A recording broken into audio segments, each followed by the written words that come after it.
ওয়ালাইকুম আসসালাম ওয়া রাহমাতুল্লাহি ওয়া বারাকাতুহু। প্রিয় ভাই, ধন্যবাদ আপনাকে। আপনি সুন্দর একটি প্রশ্ন করেছেন, গুরুত্বপূর্ণ প্রশ্ন, যে মা বোনদের শারীরিক অসুস্থতার কারণে ডাক্তারদের কাছে যেতে হয়, কিন্তু আমার এলাকার আশেপাশে কোনো মহিলা ডাক্তার নেই, এজন্য পুরুষ ডাক্তারের কাছে যেতে হয়। এটা কতটুকু জায়েজ? প্রথমে আমাদেরকে মনে রাখতে হবে যে মহিলারা, আজনাবী মহিলারা, তারা অন্য পুরুষ থেকে পর্দা করবে। অন্য কোনো পুরুষ কোনো মহিলার লজ্জাস্থান দেখবে না। অন্য কোনো আজনাবী মহিলার শরীরে হাত দিবে না, তার লজ্জাস্থান দেখবে না, তার থেকে দূরে থাকবে। এটাই হলো বিধান। তো এখন যদি প্রয়োজন দেখা দেয়, তাহলে সেই প্রয়োজন বিবেচনা করে যতটুকু প্রয়োজন ততটুক সেক্ষেত্রে শরীয়তের অনুমতি রয়েছে। তো এই জন্য আমাদের প্রয়োজনটা আগে নির্ধারণ করতে হবে। তো কিছু কিছু মহিলা আছে যাদের শারীরিক অসুবিধা এমন অসুস্থতা যে তার শরীরে ডাক্তারের হাত দেওয়া লাগবে না, বা তার কোনো অঙ্গ, লজ্জাস্থান যেটা ঢেকে রাখতে হয়, এরকম কিছু ডাক্তারকে দেখা লাগবে না, বরং তার কাছ থেকে রোগের বিবরণ শুনে তাকে ঔষধ দিতে সক্ষম হবে। এরকম যদি রোগ হয়, তাহলে আশপাশে মহিলা ডাক্তার না থাকলেও কোনো মহিলাকে সাথে করে নিয়ে পুরুষ ডাক্তারের কাছে যাবে। কারণ একাকী গেলে ফিতনার আশঙ্কা রয়েছে।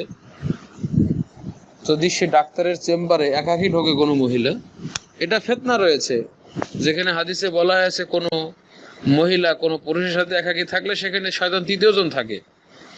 আর বিশেষ করে নারী যদি সুন্দরী হয় এবং ডাক্তার যদি যুবক হয়, তাহলে সেক্ষেত্রে বিপর্যয় ঘটার সম্ভাবনা বেশি। এই জন্য যদিও শরীরে হাত দেওয়ার প্রয়োজন না থাকে, এমন অসুখ যেটা স্বাভাবিক কথাবার্তা বলে রোগের বিবরণ থেকে ডাক্তার ওষুধ দিতে সক্ষম, সেক্ষেত্রে আশেপাশে মহিলা ডাক্তার না থাকলেও কোনো মহিলাকে সাথে করে নিয়ে অথবা কোনো মাহরামকে সাথে করে নিয়ে সে এই পুরুষ ডাক্তারের কাছে যেতে পারে, কোনো অসুবিধা নেই। তবে যদি অসুখটা এমন হয় যে তার শরীরে হাত দিতে হবে, হয়তো প্রেশার মাপতে হবে, অথবা তার কোনো ঢেকে রাখার অঙ্গ, লজ্জাস্থান, এটা দেখতে হবে, অথবা অপারেশন করতে হবে ইত্যাদি যে বিষয়টা, এই ক্ষেত্রে আপনার আশেপাশে যদি মহিলা ডাক্তার না থাকে, তাহলে আপনি পার্শ্ববর্তী এলাকাতে যাবেন।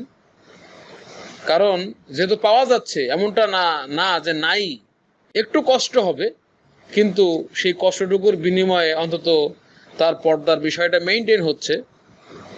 এজন্য এতটুকু করতে হবে। যদি সেটা সম্ভব না হয়, যে না, কোনো ক্রমে সম্ভব হচ্ছে না, যে কোনো কারণে হোক মহিলা ডাক্তারের কাছে যাওয়া সম্ভব হচ্ছে না, এবং সেটা যুক্তিযুক্ত কারণ, হয়তো তার সামর্থ্য নেই সেই পরিমাণ অর্থ ব্যয় করা, অথবা সময়ে সংকলন হচ্ছে না, মানে এখন এত দূরে মহিলা ডাক্তার আছে, সেখানে যেতে যেতে হয়তো রোগী মারা যেতে পারে, অথবা রোগীর বিপর্যয় ঘটতে পারে, তাহলে সেক্ষেত্রে রোগীর জীবনটা কিন্তু তার পর্দা চাইতে বেশি গুরুত্বপূর্ণ। এই যে পর্দার বিষয়টা, এলা হলো তাহসিনিয়াত, আর জীবনটা জরুরিয়াত, মানে আবশ্যক বিষয়। জীবন হেফাজত করা এটা আগে, তারপরে হচ্ছে তার সম্ভ্রম যেটা সেটা। তো এজন্য সে জীবনের রক্ষার জন্য, এই বড় ক্ষতি থেকে বাঁচার জন্য, যেটা ছোট ক্ষতি, সেই ছোট ক্ষতিতে সে নিবন্ধিত হতে পারে। ছোট ক্ষতি থেকে হয়তো তার লজ্জাস্থান কোনো পুরুষ ডাক্তার দেখে ফেলবে, বা তার লজ্জাস্থানে হয়তো সিজার করার সময় হাত দিতে পারে, বা তার শরীর দেখতে পারে ইত্যাদি। এগুলো ছোট ক্ষতি। তো বড় ক্ষতি থেকে বাঁচার জন্য সে ছোট ক্ষতিতে যেতে পারে, এটার অনুমতি শরীয়তে রয়েছে। কিন্তু যদি না সময় থাকে, সামর্থ্য থাকে মহিলা ডাক্তারের কাছে যাওয়ার, তাহলে এই ক্ষেত্রে পুরুষ ডাক্তারের কাছে যাবে না। এটা হচ্ছে ইসলামের বিধান। ওয়াল্লাহু তাআলা আ'লাম।